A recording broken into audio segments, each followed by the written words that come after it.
à Paris, on est à Montparnasse, on est sur le séminaire. Tu la brancheras plus tard. On est sur la deuxième journée du séminaire. Hier, on a eu une journée assez chargée, qu'on a fini pour certains assez tard, 2 h du matin, et d'autres un peu plus tard. 4h30. 4h30. C'est qui 4h30? D'accord. Les deux. Toi, c'était 4h15. Donc, je voulais vous présenter un petit peu ce qu'on a fait hier, et ensuite on fait 2 études de cas qui sont intéressantes parce qu'il y en a une qui est quelque chose de classique, un immeuble, et ensuite un autre projet qui est un produit d'investissement sur la construction de lots de commerce, et donc avec un bien qui est acheté quelques dizaines de milliers d'euros avec plus de 300 000 euros de travaux. Donc c'est un projet un peu différent de ce qu'on a l'habitude de faire, donc on va le faire. Donc je rappelle ce qu'on a vu hier, puisqu'on a fait le live là-dessus hier matin, sur la méthodologie de recherche de projet. Je rappelle, le prix de vente, le loyer, le rendement, ça c'est la capacité à financer. Le loyer doit financer le prix d'achat. En tout cas, c'est ce qu'on souhaite. Et tout ça, c'est le prix de vente, loyer et rendement. C'est cette capacité à financer qu'on va avoir. Un projet, ça commence par une capacité à louer, donc le loyer au mètre carré, le loyer. Ça, c'est vraiment important. Le projet d'investissement locatif commence par la capacité à louer. Si on a un bien qu'on n'achète pas cher, c'est bien de l'acheter pas cher. Mais si on ne peut pas le louer, ça ne sert pas à grand-chose. Ce n'est plus un projet locatif, c'est un projet d'achat-revente et donc de plus-value. Donc c'est une spéculation, ce n'est plus une location. Et ensuite, évidemment, la capacité à sélectionner, c'est-à-dire savoir acheter du mètre carré au prix qui permet de louer de façon à financer l'investissement. Ça, on va le passer. Je rappelle qu'on a fait un module un peu sympa, un peu technique sur l'assurance vie, qui est un outil d'optimisation de financement. Il y a eu quelques personnes qui ont eu des surprises en termes de voir, qui ont pu voir un petit peu ce qu'on pouvait faire avec l'assurance vie pour optimiser un financement, des choses assez redoutables. Donc on a expliqué ce que c'est que l'assurance vie, quelle est la fiscalité, pourquoi on peut s'en servir pour optimiser un financement, comment. Et je vais rappeler très rapidement la FISCA. Ceux qui voudront faire des captures écran les feront, mais c'est quand même connu d'à peu près tout le monde sur Terre. Ensuite, on a expliqué pourquoi les banques vont vouloir tel ou tel financement. On a expliqué les raisons macroéconomiques, les raisons locales, c'est-à-dire les raisons qui concernent la banque elle-même. Et on a expliqué aussi pourquoi elles vont nous orienter sur un financement plutôt qu'un autre. Donc ici, on est sur la situation idéale de la banque, la situation actuelle de la banque et pourquoi elle ne veut pas l'empirer parce qu'elle n'est pas forcément seule maître à bord. Et on a mis d'un côté tout ce qu'elle ne veut pas et de l'autre côté tout ce qu'elle veut. Et on a évidemment expliqué comment il fallait lui faire accepter ce qu'elle n'aime pas et quels moyens on avait de lui faire dire oui à ce qu'on aimait et ce qu'elle n'aimait pas. Ici, c'est la première diapo à 4000. C'est une comparaison entre 2 durées de financement et ensuite le moyen d'essayer d'optimiser le financement et de prendre une décision qui serait différente de ce qu'on peut prendre comme décision de manière habituelle en optimisant des techniques de gestion de patrimoine pour soi d'une manière relativement simple. Enfin, ça a été compris pour vous, c'est bon? Donc, on optimise avec des techniques qui sont liées évidemment à ce qu'on a vu, qui est le module de l'assurance vie. Ensuite, on a aussi vu le crédit in fine pour le comparer avec le crédit amortissable. On a vu que c'était évidemment pas réservé à tout le monde et que ça a des avantages, évidemment, mais que tout le monde n'a pas accès à tous les avantages que peuvent offrir les différents modes de financement. On a ici vu le prêt par palier, je n'ai pas fait de diapo, je crois. Et on a vu, on va le voir juste après nous, parce qu'on était en retard ce matin, donc j'ai fait la diapo quand même. On voit aussi, là on va le voir juste dans la foulée, les SCI, puisqu'on a un module SCI ce matin, où on explique un petit peu dans le détail ce qu'est une SCI, comment ça fonctionne, et on va voir juste après le démembrement de parts, les démembrements croisés de parts, des choses un petit peu techniques qui permettent vraiment d'optimiser les choses, de faire un peu plus ce qu'on veut de nos revenus fonciers. Et voilà pour ce qu'on a vu hier et ce qu'on a commencé à voir ce matin. Et cet après-midi, on fait la fiscalité. Donc la fiscalité, on a la location nue et la location meublée. J'en profite pour faire la présentation pour vous, comme ça cette diapo-là sera faite. Location nue, location meublée. Location nue, on a deux façons de détenir. On détient en direct ou on détient par une société. Donc on a la fiscalité à l'impôt sur le revenu quand on est en détention en direct. On a les prélèvements sociaux sur le revenu foncier. On va voir comment on calcule le revenu foncier. Et ensuite, on est à la fiscalité au régime réel ou au régime micro-foncier. Donc on va voir tout ça en détail. Là, j'ai voulu faire un petit tableau de synthèse pour rappeler les différentes fiscalités en fonction des modes de location. Et ensuite, on a évidemment la détention en société. Donc ça va être la SCI. Soit elle peut être à l'impôt sur le revenu, soit elle est à l'impôt sur les sociétés. Et quand on est à l'impôt sur les sociétés, on fait attention aux amortissements, puisque quand on va revendre, on a un impact évidemment long terme sur le fait qu'on a pu amortir le bien. On a une meilleure fiscalité en termes de revenus aujourd'hui et on aura une fiscalité qui risque fort d'être plus lourde au moment de la revente.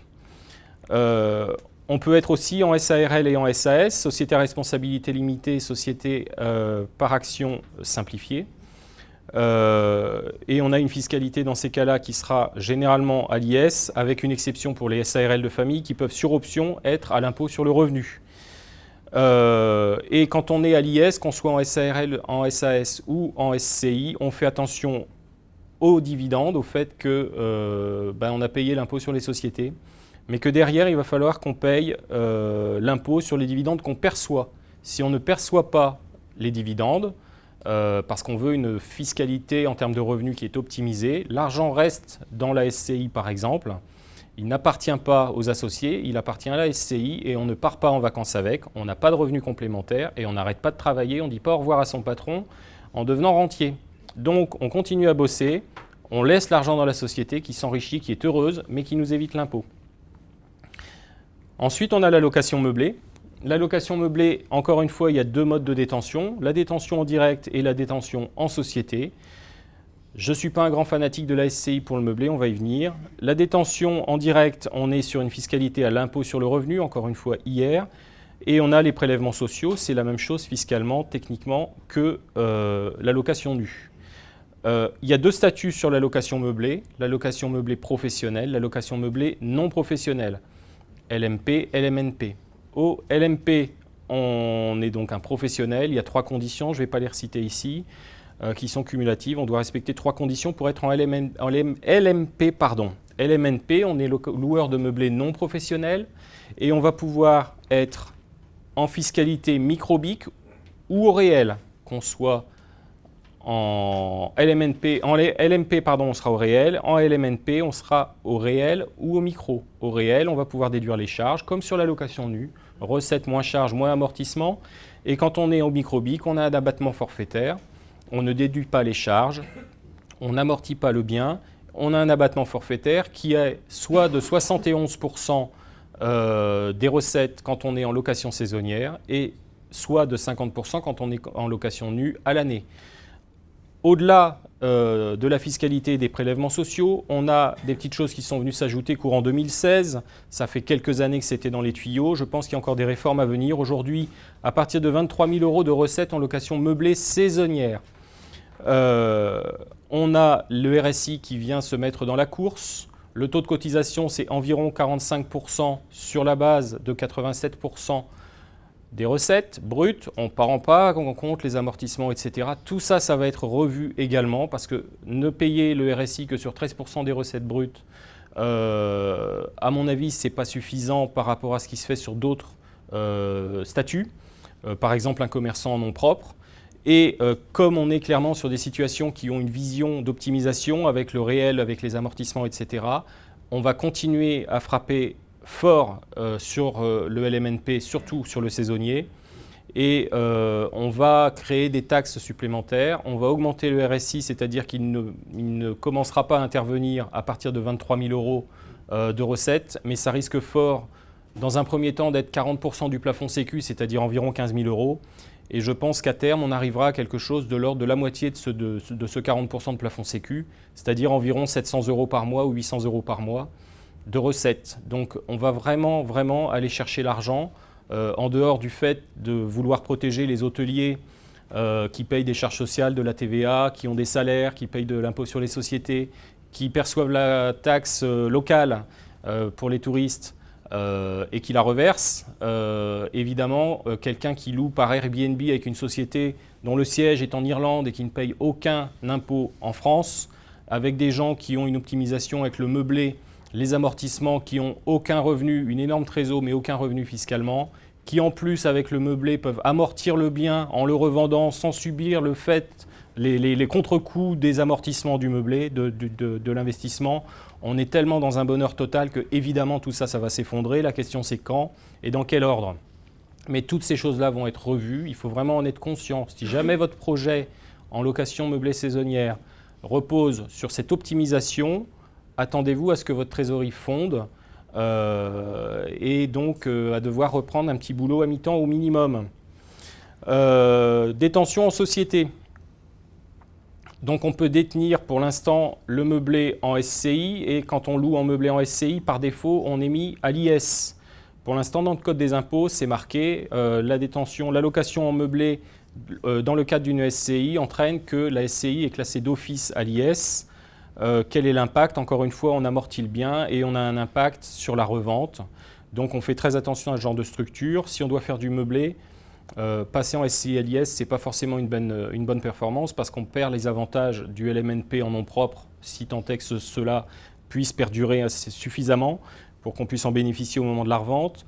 Et donc on est quand même pas mal coincé parce qu'on se retrouve avec de l'argent, encore une fois, qui est dans la SCI, qui est son argent à elle, et pour qu'on le reçoive, il va falloir à nouveau qu'on verse du dividende. Donc on payera les prélèvements sociaux et l'impôt sur les dividendes perçus.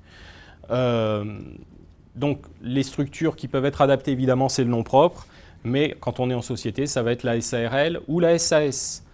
On a des gens qui sont des grands fanatiques de la SAS parce que le dividende n'est pas chargé socialement, contrairement à la SARL, le dividende est chargé socialement aujourd'hui avec le RSI.